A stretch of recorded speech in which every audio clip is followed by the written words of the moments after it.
السلام علیکم۔ اب ہمارا لیکچر نمبر 5 شروع ہو رہا ہے عربی زبان کی اہمیت پر۔ السلام علیکم۔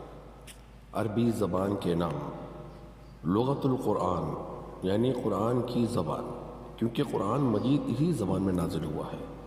لغت الضاد، عربی اپنی زبان کے لیے یہ نام بھی استعمال کرتے ہیں کیونکہ حرف ضاد خصوصیت کے ساتھ عربی زبان میں استعمال ہوتا ہے اور دیگر زبانوں میں بہت ہی کم اور شاذ و نادر استعمال ہوتا ہے۔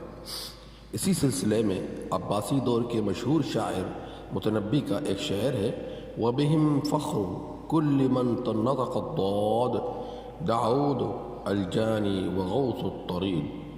من نطق الضاد کہہ کر متنبی نے عربی زبان بولنے والوں کو مراد لیا ہے۔ اس کو آخرت اور جنت کی زبان کہا جاتا ہے کیونکہ آخرت میں یہی زبان بولی جائے گی۔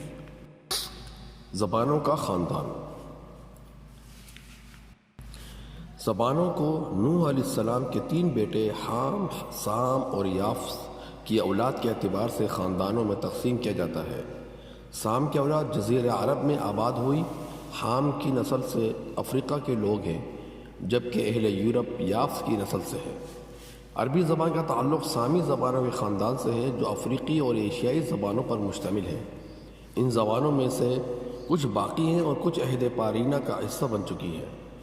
استاد عباس محمود عقاد لکھتے ہیں: زمانہ قدیم کی مشہور سامی زبانیں یہ ہیں: اکادی، اشوروی، بابلی، سامی شرقی اور سامی غربی۔ پھر سامی غربی کی 2 قسمیں ہیں: شمالی عربی اور جنوبی عربی یعنی معینی، سابائی اور حبشی۔ ڈاکٹر عبدالحمید محمد ابو سکین نے عربی زبان کے شجرہ نسب کی کچھ تفصیل حسب ذیل طریقہ بیان کی ہے: زبانوں کے جس گھرانے سے عربی زبان کا تعلق ہے اس کو سامی زبانوں کا خاندان کہا جاتا ہے، اس لیے کہ ان کے بیشتر بولنے والے حضرت نوح علیہ السلام کے بیٹے سام کی نسل سے ہیں۔ القاموس الوحید جلد اول صفحہ نمبر 12 میں ہے۔ نشو و نما اور تاریخ کے اعتبار سے عربی زبان سامی زبانوں میں سب سے نئی ہے، لیکن یہ اپنی حقیقی سامی زبان سے سب سے زیادہ قریب ہے۔ اس کی وجہ یہ بیان کی جاتی ہے کہ عرب صحرا میں رہتے تھے اور ان کا دوسری قوموں اور زبان والوں سے اختلاط نہیں تھا، جبکہ دوسری سامی زبانیں ان کے بولنے والوں کے دوسری زبان والوں کے ساتھ اختلاط کی وجہ سے یا تو بالکل ہی بدل گئیں یا ان کا نام و نشان باقی نہیں رہا۔ 3 صدی قبل از ہجرت کے نبطی آثار کی کھدائی سے پتہ چلتا ہے کہ آرامی اور فصحی عربی کے درمیان بہت زیادہ قربت ہے۔ القاموس الوحید جلد اول صفحہ نمبر 12 بحوالہ ابو الانبیاء، تالیف عباد محمود عقاد۔ سامی زبانوں سے متعلق مزید معلومات کے لیے مولانا حمید الزماں قاسمی کیرانوی کی لغت القاموس الوحید کے مقدمہ کی طرف رجوع کیا جائے۔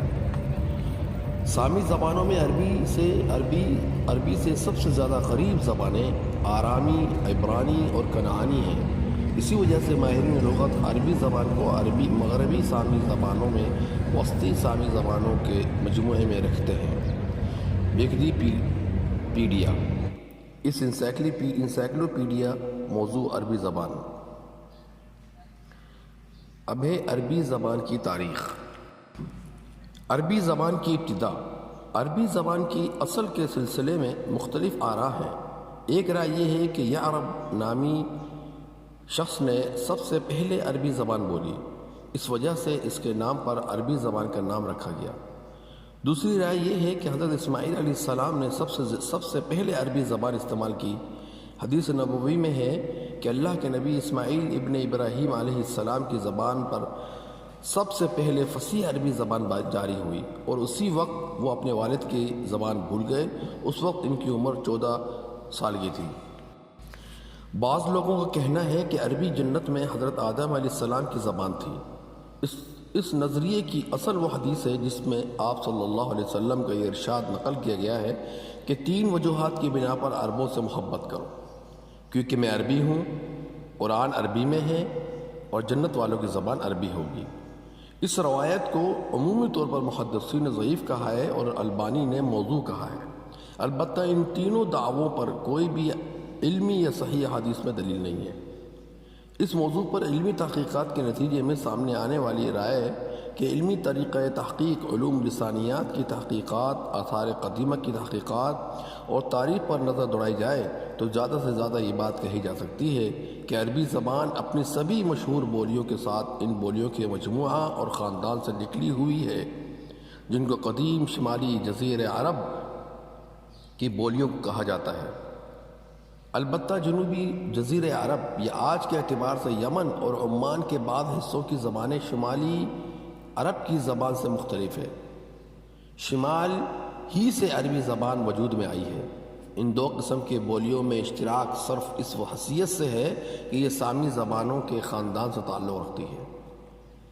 قدیم مسلم علماء کو اس بات کا ادراک تھا، اسی وجہ سے ابو عمر العلا 770 عیسوی کہتے ہیں کہ حمیر کی زبان ہماری زبان نہیں ہے اور ان کی عربی ہماری عربی نہیں ہے۔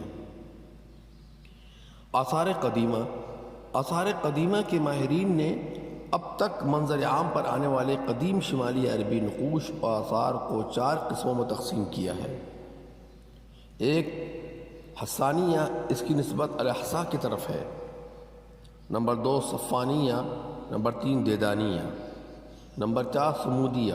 یہ قوم سمود کی طرف نسبت نہیں ہے بلکہ یہ صرف ایک اصطلاح ہے۔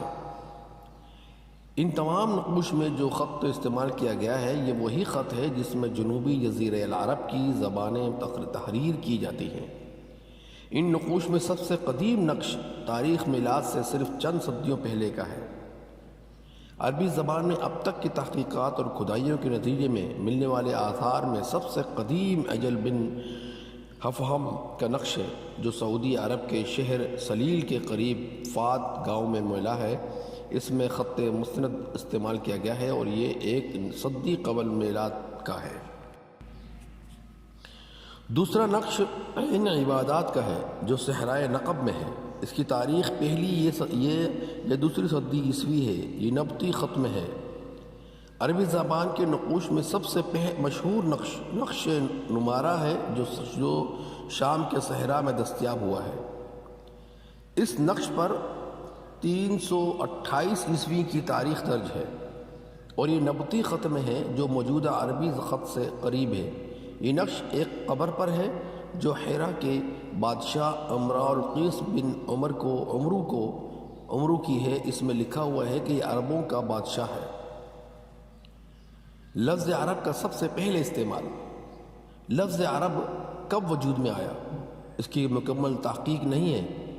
یہی حال اس کے مشتقات یعنی عربیہ، اعراب وغیرہ کا ہے۔ عرب کا نام جس سے قدیم آثار قدیمہ میں ملتا ہے وہ آشوری بادشاہ شلمنصر کے لوح المسماری بورڈ کانفرنس پر ملتا ہے جس کا زمانہ 9ویں صدی قبل میلادی ہے۔ اس میں بادشاہ نے آرام کے شاہوں جو اس کے خلاف دمشق کے بادشاہ کی قیادت میں آئے تھے پر مشتمل اتحاد پر اپنی فتح کا تذکرہ کیا ہے۔ بعض ماہرین لغات کہتے ہیں کہ لفظ عرب یونانی اور فارسی قصے کہانیوں میں پایا جاتا ہے۔ وہ اس لفظ سے جزیرہ العرب کے بدوؤں کو مراد لیتے تھے۔ اس وقت کوئی متعین عربی زبان نہیں تھی بلکہ جزیرہ العرب میں بسنے والے قبیلہ اور قوموں میں بھی زبانیں بولتی تھیں ان کو جزیرہ العرب کی طرف منسوب کر کے عربی زبان کہا جاتا تھا۔ عربی زبان کی ترقی۔ سامی زبانوں میں عربی زبان نے اپنی صحرائی زندگی میں بہت زیادہ ترقی کی ہے اور اس میں بہت زیادہ تبدیلیاں بھی رونما ہوئی ہیں۔ قرآن مجید کے اس زبان میں نزول کی وجہ سے سامی زبانوں میں صرف عربی زبان ہی اپنی اصلیت پر باقی رہی اور عالمی زبان بن گئی، جبکہ اکثر زبانوں کا وجود ہی ختم ہو گیا۔ صرف چند علاقائی زبانیں ہی اپنے محدود دائرے میں باقی ہیں۔